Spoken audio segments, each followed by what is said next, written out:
I am for career ಚಾನಲ್ಗೆ ತಮ್ಮೆಲ್ಲರಿಗೂ ಸ್ವಾಗತ. ಇದರ slogan my path my future. ಇವತ್ತೊಂದು ದಿನ ನಾವು ಇಂಡಿಯನ್ ಅಡ್ಮಿನಿಸ್ಟ್ರೇಟಿವ್ ಸರ್ವಿಸ್ IAS ಅಂತ ಏನು ಕರೀತಾರೆ ಅದರ ಬಗ್ಗೆ ಒಂದಿಷ್ಟು ಮಾಹಿತಿಗಳನ್ನು ಕಲೆ ಹಾಕೋಣ. ಈ ವಿಡಿಯೋ ನಿಮಗೆ ಇಷ್ಟ ಆಗೋದಾದರೆ ಒಂದು ಲೈಕ್ ಬಟನ್ ಕೊಡಿ ಹಾಗೂ ಎಲ್ಲರೊಂದಿಗೆ ಹಂಚಿಕೊಳ್ಳಿ.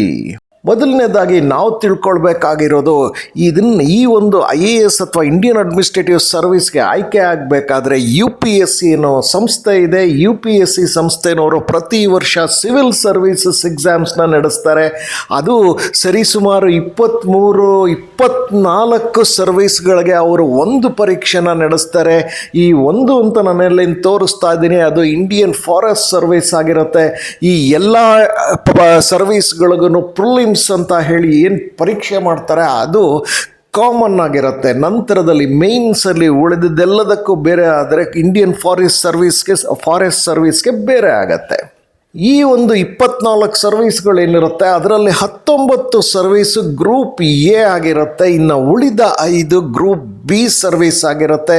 ಒಟ್ಟಿಗೆ ಇಷ್ಟಕ್ಕೂ ಸೇರಿ ಅವರು ಒಂದು ಪರೀಕ್ಷೆ ಕಂಡಕ್ಟ್ ಮಾಡ್ತಾರೆ, ಅದು ಸಿವಿಲ್ ಸರ್ವಿಸ್ ಎಕ್ಸಾಮ್ ಪ್ರತಿ ವರ್ಷ ಮಾಡ್ತಾರೆ. ಒಂದು 19 ಗ್ರೂಪ್ A ಸರ್ವಿಸ್ ಇದೆಯಲ್ಲ, 19 ಗ್ರೂಪ್ A ಸರ್ವಿಸಲ್ಲಿ ಇನ್ಕ್ಲೂಡಿಂಗ್ ಇಂಡಿಯನ್ ಫಾರೆಸ್ಟ್ ಸರ್ವಿಸು ಸೇರಿದಂಗೆನೆ 3 ಸರ್ವಿಸ್ನ ಮಾತ್ರ ಆಲ್ ಇಂಡಿಯಾ ಸರ್ವಿಸ್ ಅಂತ ಕರೀತಾರೆ. ಇನ್ನು ಉಳಿದಿದ್ದ 16 ಸರ್ವಿಸ್ನ ಗ್ರೂಪ್ A ಸರ್ವಿಸ್ ಅಂತ ಮಾತ್ರ ಕರೀತಾರೆ. ಹಾಗಾದರೆ ಇಲ್ಲೊಂದು ಡಿಫ್ರೆನ್ಸ್ ಬಂದಂಗಾಯಿತು. ಮೊದಲನೇದು ಆಲ್ ಇಂಡಿಯಾ ಸರ್ವಿಸ್ ಕೇವಲ 3ಕ್ಕೆ ಮಾತ್ರ ಹೇಳ್ತಾರೆ, ಇನ್ನು ಉಳಿದಿದ್ದಕ್ಕೆಲ್ಲ ಗ್ರೂಪ್ A ಸರ್ವಿಸ್ ಅಂತಾರೆ. ಹಾಗಾದರೆ ಇದರಲ್ಲಿರುವಂತಹ ವ್ಯತ್ಯಾಸ ಇಷ್ಟೇ. ಆಲ್ ಇಂಡಿಯಾ ಸರ್ವಿಸ್ ಅಂತ ಏನು ಇದರಲ್ಲಿ IAS ಅಂತ ತಗೊಳ್ತಾರೆ, ಈ IAS ಗ್ರೂಪ್ A ಅಲ್ದಲ್ಲಿ ಆಲ್ ಇಂಡಿಯಾ ಸರ್ವಿಸ್ ಆಗಿರೋದ್ರಿಂದ ಇವರು ಬೋತ್ ಸ್ಟೇಟು ಮತ್ತು ಸೆಂಟ್ರಲ್ ಗೌರ್ಮೆಂಟ್ ಎರಡೂ ಸರ್ಕಾರಗಳಿಗೆ ಇವರು ಸೇವೆಯನ್ನು ಸಲ್ಲಿಸ್ತಾರೆ. ಹಾಗಾಗಿ ಇದು ಆಲ್ ಇಂಡಿಯಾ ಸರ್ವಿಸ್ ಆಗುತ್ತೆ. ಇನ್ನು ಬರೀ ಗ್ರೂಪ್ A ಸರ್ವಿಸ್ ಅಂತಂದರೆ ಆ ಸಂಸ್ಥೆಯ ಒಂದು ಡಿಪಾರ್ಟ್ಮೆಂಟಿನ ಬ್ರಾಂಚಸ್ಸು ಎಲ್ಲ ಎಲ್ಲೆಲ್ಲಿ ಇರುತ್ತೆ ಆ ಡಿಪಾರ್ಟ್ಮೆಂಟ್ಗೆ ಸರ್ವ್ ಮಾಡುವಂಥ ಕೆಲಸ ಆಗಿರುತ್ತೆ. ಆದರೆ ಈ ಸರ್ವಿಸ್ ಮಾತ್ರ IAS IPS Indian forest service ಏನಿದೆ ಇದು ಮಾತ್ರ ಬೋತ್ ಸೆಂಟ್ರಲ್ ಮತ್ತು ಸ್ಟೇಟ್ ಗೌರ್ಮೆಂಟ್ ಸರ್ಕಾರಗಳ ಅವುಗಳಿಗೆ ಸೇವೆ ಸಲ್ಲಿಸುವಂತಹ ಸರ್ವಿಸ್ ಆಗಿರುತ್ತೆ. ಇಲ್ಲಿ ಇದಕ್ಕೆ IASಗೆ ಯಾರು ಸೆಲೆಕ್ಟ್ ಆಗ್ತಾರೆ ಅವರನ್ನು ಸರಿಸುಮಾರು 2 ವರ್ಷಗಳ ತರಬೇತಿ ಕೊಟ್ಟು ನಂತರ ಅವ್ರನ್ನ ಡಿಸ್ಟಿಕ್ಗೆ ಕಳಿಸ್ಕೊಡ್ತಾರೆ. ಸೊ ಆ 2 ವರ್ಷದ ತರಬೇತಿ ಎಲ್ಲಾಗುತ್ತೆ ಅಂತಂದರೆ Lal Bahadur Shastri national academy of administration ಅಂತ LBS NAA ಅಂತ ಹೇಳಿ ಇದು ಉತ್ತರಾಖಂಡದ ಮುಸ್ಸೂರಿನಲ್ಲಿದೆ. ಅಲ್ಲಿ ಇವರಿಗೆ ತರಬೇತಿಯನ್ನು ವಿಶೇಷವಾದ ತರಬೇತಿಯನ್ನು ಆಯ್ಕೆ ಆದೊಡನೆ ಕೊಡುತ್ತಾರೆ. ಈ IAS ಆಫೀಸರ್ಸ್ ತರಬೇತಿ ಹೊಂದಿದ ನಂತರ ಯಾವುದಕ್ಕೆ ರೆಸ್ಪಾನ್ಸಿಬಲ್ ಆಗಿರ್ತಾರೆ ಅಂತಂದರೆ ಪಾಲಿಸಿ ಇಂಪ್ಲಿಮೆಂಟೇಷನ್ಸ್ಗೆ, ಅಡ್ಮಿನಿಸ್ಟ್ರೇಷನ್ ಆ್ಯಂಡ್ ಗೌರ್ನೆನ್ಸ್ಗಳಿಗೆ, ಅದು ಸ್ಟೇಟ್ ಗೌರ್ಮೆಂಟ್ ಆಗಲಿ ಸೆಂಟ್ರಲ್ ಗೌರ್ಮೆಂಟ್ ಆಗಲಿ ಎರಡಕ್ಕೂ ಕೂಡ policy administration plus policy implementation, administration and governance ಮೂರಕ್ಕೂ ಕೂಡ ಇವರು ಹೊಣೆ ಆಗಿರ್ತಾರೆ. ಹಾಗಾದರೆ ಈ ಅಡ್ಮಿನಿಸ್ಟ್ರೇಷನ್ನು ಮತ್ತು ಗೌರ್ನೆನ್ಸಲ್ಲಿರೋ ವ್ಯತ್ಯಾಸ ಏನು ಅಂದರೆ ಹೌ ಥಿಂಗ್ಸ್ ಆರ್ ಡನ್ ಅದರ ಬಗ್ಗೆ ಫೋಕಸ್ ಮಾಡಿದ್ರೆ ಗೌರ್ನೆನ್ಸ್ ಏನು ಮಾಡುತ್ತೆ ಅಂದರೆ who has the power to make decision and what rules are structured ಅನ್ನೋದನ್ನು ಗಮನಿಸಿ ಅದಕ್ಕೆ ತಕ್ಕಂತೆ ಅವರು ನಿಯಮಗಳನ್ನು ಇಂಪ್ಲಿಮೆಂಟ್ ಮಾಡ್ತಾ ಹೋಗ್ತಾರೆ. ಅಲ್ಲಿ ಬರುವಂತಹ ಮತ್ತಷ್ಟು ಜವಾಬ್ದಾರಿಗಳು ಏನು ಅಂತಂದರೆ government affairs, implement policies, manage public funds, maintain law and order, handling disasters, political instability, development activities, interacting with public, overseas elections, ಈ ಥರ 16 ಜವಾಬ್ದಾರಿಗಳು ಒಬ್ಬ IAS ಆಫೀಸರ್ಗೆ ಇರುತ್ತೆ. ಹಾಗಾಗಿ IAS ಆಫೀಸರ್ ಪೋಸ್ಟ್ ಒಂದು ಪವರ್ಫುಲ್ ಪೋಸ್ಟ್ ಆಗಿರುತ್ತೆ, ಜವಾಬ್ದಾರಿಯುತವಾಗೂ ಇರುತ್ತೆ, ಪವರ್ಫುಲ್ ಪೋಸ್ಟ್ ಆಗೂ ಇರುತ್ತೆ. ಇಂತಹ ಒಂದು ಹುದ್ದೆಗೆ ಯಾರ್ಯಾರು ಕನಸು ಕಾಣ್ತೀರಿ ಪದವೀಧರರೆಲ್ಲರೂ ಇದಕ್ಕೆ ಕನಸು ಕಾಣ್ಬೋದು. ಹಾಗೂ ಅದಕ್ಕೆ ಏನು ಬೇಕಾದಂಥ ತರಬೇತಿಗಳನ್ನು ಕೂಡ ಮಾಡಿಕೊಂಡು ಈ ಪರೀಕ್ಷೆಗೆ ಒಮ್ಮೆ ಆದರೂ ಸರಿ ಅಪಿಯರ್ ಆಗೋದು ಬಹಳ ಒಳ್ಳೆಯದು ಅಂತ ನನಗನ್ಸುತ್ತೆ. ಈಗ ನಾನು ಜವಾಬ್ದಾರಿಗಳ ಬಗ್ಗೆ ಮಾತಾಡ್ತಿದ್ವಿ. ಒಂದೊಂದೇ ಜವಾಬ್ದಾರಿನ ಸ್ವಲ್ಪ ವಿಶ್ಲೇಷಿಸಿ ನೋಡೋಣ.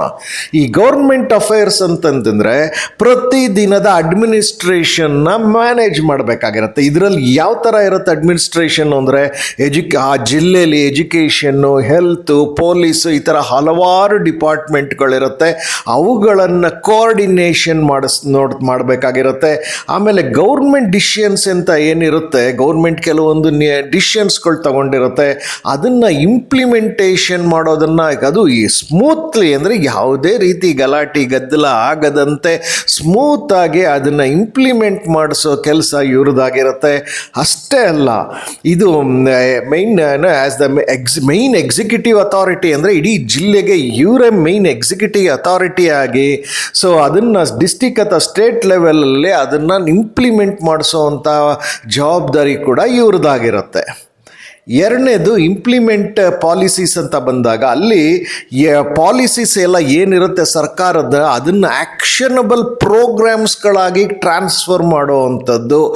ಆರ್ಡರ್ಸ್ಗಳು ಏನೇನು ಬೇಕಾಗಿರುತ್ತೆ ಆ ಜಿಲ್ಲಾ ಮಟ್ಟಕ್ಕೆ ತಕ್ಷಣ ಆರ್ಡರ್ಸ್ಗಳು ಇಶ್ಯೂ ಮಾಡೋದು, ಗೈಡ್ಲೈನ್ಸ್ಗಳನ್ನ ಇಶ್ಯೂ ಮಾಡೋದು, ಆಮೇಲೆ ಪ್ರತಿಯೊಂದು ವಿಭಾಗಕ್ಕೂ ಒಂದು ಡೆಡ್ಲೈನ್ ಅಂತ ಕೊಡೋದು, ಅಂತಿಮ ದಿನಾಂಕ ಅಷ್ಟರ ಒಳಗೆ ಈ ಕೆಲಸ ಆಗಬೇಕು ಅನ್ನೋದನ್ನು. ಹಾಗೆ ಅಷ್ಟೇ ಅಲ್ಲ, ಬರೀ ಆಫೀಸಲ್ಲಿ ಕುಳಿತು ಚೇರ್ ಮೇಲೆ ಕುಳಿತು ಇವರು ಬರೀ ಅಡ್ಮಿನಿಸ್ಟ್ರೇಷನ್ ಮಾಡೋದಷ್ಟೇ ಅಲ್ದಲ್ಲೇ ಫೀಲ್ಡ್ ವಿಸಿಟ್ಸ್ಗಳು ಮಾಡಬೇಕಾಗಿರುತ್ತೆ. ಫೀಲ್ಡ್ ವಿಸಿಟ್ಗಳು ಬೇರೆಯವ್ರ ಕಡೆಯಿಂದನೂ ಮಾಡಿಸ್ತಿರ್ಬೇಕಾಗತ್ತೆ. ಅದನ್ನು ಮಾನಿಟರ್ ಮಾಡೋದು ಹಾಗೂ ಅದ್ರ ಬಗ್ಗೆ ಮಾಡಿದಂಥ ವಿಸಿಟ್ಸ್ಗಳ ಬಗ್ಗೆ ಒಂದು ರಿಪೋರ್ಟ್ ರೆಡಿ ಮಾಡುವಂಥದ್ದು. ಅಷ್ಟೇ ಅಲ್ದಲ್ಲೇ ಸ್ಕೀಮ್ಸ್ಗಳು, ಸರ್ಕಾರದ ಏನೆಲ್ಲ ಯೋಜನೆಗಳಿರುತ್ತೆ ಅದು ಬೆನಿಫಿಷಿಯರೀಸ್ಗೆ ರೀಚ್ ಆಗಬೇಕಾಗಿರುತ್ತೆ. ಯಾರು ಲಾಭ ಆಗಬೇಕಾಗಿರುತ್ತೆ ಆ ಯೋಜನೆಗಳಿಂದ ಅವರಿಗೆ ಅದು ರೀಚ್ ಆಗುವಂಥ, ಅವರಿಗೆ ಸಿಗುವಂತಹ ಕೆಲಸ ಮಾಡಬೇಕು. ಅಕಸ್ಮಾತ್ ಆ ಒಂದು ಕಾರ್ಯದಲ್ಲಿ ಏನಾದರೂ ಅಡೆತಡೆ ಇತ್ತು ಅಂತಂದರೆ ಅವನ್ನೆಲ್ಲ ನಿವಾರಿಸುವಂಥ ಕೆಲಸ ಕೂಡ ಒಬ್ಬ IAS ಆಫೀಸರ್ ಅಂಡರಲ್ಲಿ ಇರುತ್ತೆ. ಅದೇ ರೀತಿಯಾಗಿ ಪಬ್ಲಿಕ್ ಹಣ ಇರುತ್ತಲ್ಲ ಅದನ್ನು ಮ್ಯಾನೇಜ್ ಮಾಡುವಂಥ ಜವಾಬ್ದಾರಿ ಕೂಡ ಅವ್ರದ್ದು ಬರುತ್ತೆ. ಅದೇನು ಅಂತಂದರೆ ಸರ್ಕಾರ ಪಬ್ಲಿಕ್ ಇದಕ್ಕೆ ಒಂದು ಅಲೋಕೇಟ್ ಬಡ್ಜೆಟ್ಸ್ಗಳು, ಪ್ರತಿಯೊಂದು ಯೋಜನೆಗೂ ಒಂದು ಬಡ್ಜೆಟ್ ಮಾಡಬೇಕಾಗಿರುತ್ತೆ. ಅದರ ಅಲೋಕೇಶನ್ಸು ಅದನ್ನೆಲ್ಲ ಪ್ರಿಪೇರ್ ಮಾಡೋವಂಥ ಕೆಲಸ ಇರುತ್ತೆ. ಹಾಗೂ ಪ್ರತಿಯೊಂದು ಡೆವಲಪ್ಮೆಂಟ್ ಆ್ಯಕ್ಟಿವಿಟೀಸ್ ಇರುತ್ತೆ. ಪ್ರತಿಯೊಂದು ಜಿಲ್ಲೆನಲ್ಲೂ ಒಂದಷ್ಟು ಡೆವಲಪ್ಮೆಂಟಲ್ ಆ್ಯಕ್ಟಿವಿಟೀಸ್ ಇರುತ್ತೆ ಸರ್ಕಾರದ ಕಡೆಯಿಂದ. ಅದನ್ನು ಎಕ್ಸ್ಪೆಂಡಿಚರ್ಸ್ಗಳನ್ನೆಲ್ಲ ಅಪ್ರೂವ್ ಮಾಡುವಂಥದ್ದೇ ಆಗ್ಬೋದು. ಹಾಗೂ ಬಹಳ ಮುಖ್ಯವಾಗಿ ಇಂಥ ಕೆಲಸಗಳಲ್ಲಿ ಕರಪ್ಷನ್ನ ಪ್ರಿವೆಂಟ್ ಮಾಡೋದು, ಮಿಸ್ಯೂಸ್ ಆಗದೆ ಇರೋ ಥರ ನೋಡೋದು, ಆಡಿಟ್ ಸ್ಪೆಂಡಿಂಗ್ ಅದ್ರ ಬಗ್ಗೆ ಎಲ್ಲ ತುಂಬ ಗಮನ ಹರಿಸ್ಬೇಕಾಗಿರುತ್ತೆ ಹಾಗಾಗಿ ಅವರು ಬರುವಂತಹ ಏನು ಹಣ ಇರುತ್ತೆ ಸರ್ಕಾರದ್ದು, ಅದು ಟ್ಯಾಕ್ಸ್ ಪೇಯರ್ಸ್ ಹಣ ಆಗಿರುತ್ತೆ. ಅದನ್ನು ensure funds are used efficiently and transparently ಅಂತಾರೆ. ಅಂದರೆ ಎಲ್ಲರಿಗೂ ಪಾರದರ್ಶಕವಾಗಿ ಹಣದ ವಿತರಣೆ ಕೂಡ ಸರಿಯಾಗಿ ಆಗ್ತಿದೆಯೋ ಇಲ್ಲೋ ಅನ್ನೋದನ್ನು ಕೂಡ ಗಮನಿಸಬೇಕಾಗಿರುತ್ತೆ. ಅಷ್ಟೇ ಅಲ್ದಲೇ ಆ ಒಂದು ಜಿಲ್ಲೆನಲ್ಲಿ ಲಾ ಆ್ಯಂಡ್ ಆರ್ಡರ್ ಅಂತ ಹೇಳ್ತೀವಿ, ಅಂದರೆ ಕಾನೂನು ಸುವ್ಯವಸ್ಥೆಗಳನ್ನೆಲ್ಲ ಕಾಪಾಡುವಂಥ ಕೆಲಸ ಕೂಡ DC ಅವರದ್ದೇ ಆಗಿರುತ್ತೆ, ಅಥವಾ ಆ ಜಿಲ್ಲೆಯ ಇನ್ಚಾರ್ಜ್ ಅಂತ IAS ಆಫೀಸರ್ದಾಗಿರುತ್ತೆ.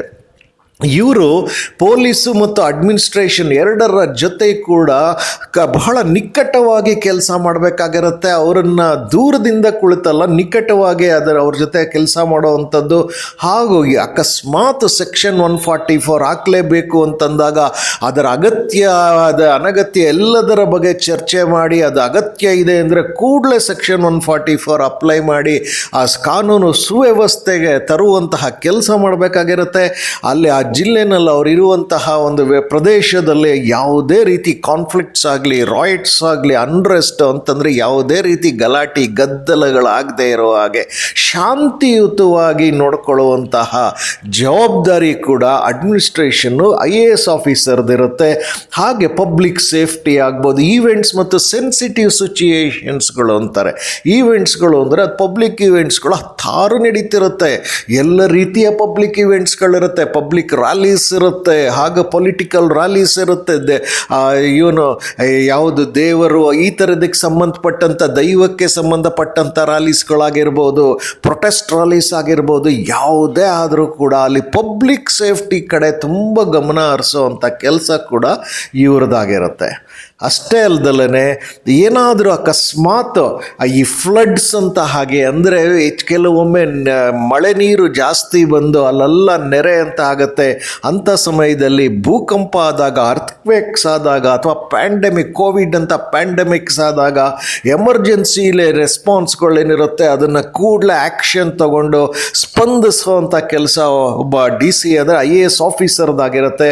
ಹಾಗೆ ಈ ರೆಸ್ಕ್ಯೂ ಟೀಮ್ಸ್ ಅಂತೆಲ್ಲ ಇರುತ್ತಲ್ಲ, police, health workers, rescue teams, ಅವ್ರಗಳ ಜೊತೆ ಎಲ್ಲ ಕೋಆರ್ಡಿನೇಟ್ ಮಾಡಿ ಕೂಡಲೇ ಜನರಿಗೆ ಅನುಕೂಲ ಮಾಡುವಂತಹ ಜವಾಬ್ದಾರಿ ಇವ್ರದ್ದಾಗಿರುತ್ತೆ. ರಿಲೀಫ್ ಕ್ಯಾಂಪ್ಸ್ಗಳನ್ನು ಕೂಡಲೇ ಸೆಟಪ್ ಮಾಡೋದಾಗಲಿ, ಫುಡ್ಡು, ಮೆಡಿಕಲ್ ಏಡ್ಸ್ಗಳು, ಔಷಧಿ ಎಲ್ಲ ಸರಬರಾಜುಗಳು ಅವ್ರು ಮಾಡೋವಂಥದ್ದು, ಊಟದ ವ್ಯವಸ್ಥೆ, ಇದೆಲ್ಲದರ ಜವಾಬ್ದಾರಿ ಅದನ್ನೆಲ್ಲವನ್ನು ಮಾನಿಟರ್ ಮಾಡುವಂಥ ಕೆಲಸಗಳಾಗಿರುತ್ತೆ. ರಿಹ್ಯಾಬಿಲಿಟೇಷನ್, ರೀಬಿಲ್ಡಿಂಗ್, ಮತ್ತೆ ಅಲ್ಲಿ ಪುನಃ ಒಂದು ವ್ಯವಸ್ಥೆ ಮಾಡಿಕೊಡೋವಂಥ ಕೆಲಸ ಕೂಡ ಇವರ ಜವಾಬ್ದಾರಿ ಆಗಿರುತ್ತೆ. ಅಷ್ಟೇ ಅಲ್ದಲೇ ಪೊಲಿಟಿಕಲ್ ಇನ್ಸ್ಟೆಬಿಲಿಟಿ ಅಂತಾರೆ. ಪೊಲಿಟಿಕಲ್ ಇನ್ಸ್ಟೆಬಿಲಿಟಿ ಅಂತಂದಾಗ ಕೆಲವೊಮ್ಮೆ ರಾಜ್ಯದಲ್ಲಿ ಇದ್ದಕ್ಕಿದ್ದಾಗೇನೆ ಎಲೆಕ್ಟ್ ಆಗಿರುವಂಥ ಸರ್ಕಾರ ಬಿದ್ದೋಗಿ ಆಗ ಒಂದು ಪೊಲಿಟಿಕಲ್ ಇನ್ಸ್ಟೆಬಿಲಿಟಿ ಆಗ್ಬೋದು, ಮತ್ತೊಂದು ಮಗದೊಂದು ಈ ಥರ ಎಲ್ಲ ಆದಾಗ ಇವರು ನ್ಯೂಟ್ರಲ್ ಆಗಿ ಕಾನ್ಸ್ಟಿಟ್ಯೂಷನ್, ಸಂವಿಧಾನ ಏನು ಹೇಳುತ್ತೆ ಅದರ ತಕ್ಕಂತೆ ಇವರು ಯಾವುದೇ ರೀತಿ ಯಾವುದೇ ಪಕ್ಷಪಾತ ಮಾಡದೆ ಇವರು ಇರಬೇಕಾಗತ್ತೆ. ಹಾಗೆ ಅಷ್ಟೇ ಅಲ್ದಲೇ ಈಗ ಪೊಲಿಟಿಕಲ್ ಪಾರ್ಟೀಸು ಯಾವುದೋ ಎಲೆಕ್ಟ್ ಆಗಿರುತ್ತೆ, ಅವ್ರದ್ದು ಸರ್ಕಾರ ಬಿದ್ದೋಗಿದ ತಕ್ಷಣವೇ ಆಗ ಇವರು ಕೂಡಲೇ ಅಡ್ಮಿನಿಸ್ಟ್ರೇಷನ್ ಏನಿರುತ್ತೆ ಅದನ್ನು ನಿಲ್ಲೋ ಆಗಿರೋದಿಲ್ಲ. ಸೊ ಜನರಿಗೆ ಬೇಕಾಗಿರೋಂಥ ಸುವ್ಯವಸ್ಥೆಗಳು ಕಾಪಾಡೋದೇ ಆಗಲಿ ಎಲ್ಲದನ್ನು ಕೂಡ ಇವರು ತಕ್ಷಣ ಅದನ್ನು ನಡೆಸಬೇಕಾಗಿರುತ್ತೆ. ಹಾಗೂ ಎಲೆಕ್ಟೆಡ್ ಗೌರ್ಮೆಂಟ್ಸ್ಗಳು ಯಾವುದೇ ಬರಲಿ, ಆ ಎಲೆಕ್ಟೆಡ್ ಗೌರ್ಮೆಂಟ್ಸ್ಗಳದ್ದು ಯಾವುದೇ ಬಯಾಸ್ ಅಂದರೆ ನಾನು ಈ ಪಕ್ಷಕ್ಕೆ ಸೇರಿದವನು, ನಾನು ಆ ಪಕ್ಷಕ್ಕೆ ಸೇರಿದವನು ಅಂತ ಹೇಳುವಾಗಿಲ್ಲ. ಇವರು ನ್ಯೂಟ್ರಲ್ ಆಗಿದ್ದು ಆ ಒಂದು ಇಂಪ್ಲಿಮೆಂಟೇಷನ್ ಕೆಲಸಗಳನ್ನೆಲ್ಲ ಮಾಡಲೇಬೇಕಾಗಿರುತ್ತೆ. ಹಾಗೂ ಪ್ರೊಟೆಸ್ಟು, ಲೀಡರ್ಶಿಪ್ ಚೇಂಜಸ್ಗಳಾದಾಗ ಏನೆಲ್ಲ ಗದ್ದಲಗಳಾಗತ್ತೆ ಅಂಥ ಟೈಮಲ್ಲಿ ಅದನ್ನು ಸ್ಟೆಬಿಲಿಟಿ, ಇಡೀ ಜಿಲ್ಲೆಯಲ್ಲಿ ಯಾವುದೇ ರೀತಿ ಆತಂಕ ಬರದಿದ್ದ ಹಾಗೆ ಇವರು ನೋಡ್ಕೊಳ್ಬೇಕಾಗಿರುತ್ತೆ. ಅಷ್ಟೇ ಅಲ್ಲದಲ್ಲೇ ಸಾಕಷ್ಟು ಡೆವಲಪ್ಮೆಂಟ್ ಆ್ಯಕ್ಟಿವಿಟೀಸು ಇವರ ಕೈಗೆ ಸಿಗುತ್ತೆ. ಸರ್ಕಾರದ ರಸ್ತೆ ಆಗ್ಬೋದು, ಶಾಲೆಗಳನ್ನು ಮಾಡಿಸೋದಾಗ್ಬೋದು, ಅಥವಾ ಆಸ್ಪತ್ರೆಗೆ ಸಂಬಂಧಪಟ್ಟಂಥದ್ದಾಗ್ಬೋದು, ವೆಲ್ಫೇರ್ ಸ್ಕೀಮ್ಸ್, ಎಂಪ್ಲಾಯ್ಮೆಂಟ್, ಹೌಸಿಂಗು, ಈ ಥರದ್ದೆಲ್ಲ ಇರುತ್ತೆ ವೆಲ್ಫೇರ್ ಸ್ಕೀಮ್ಸ್ಗಳು.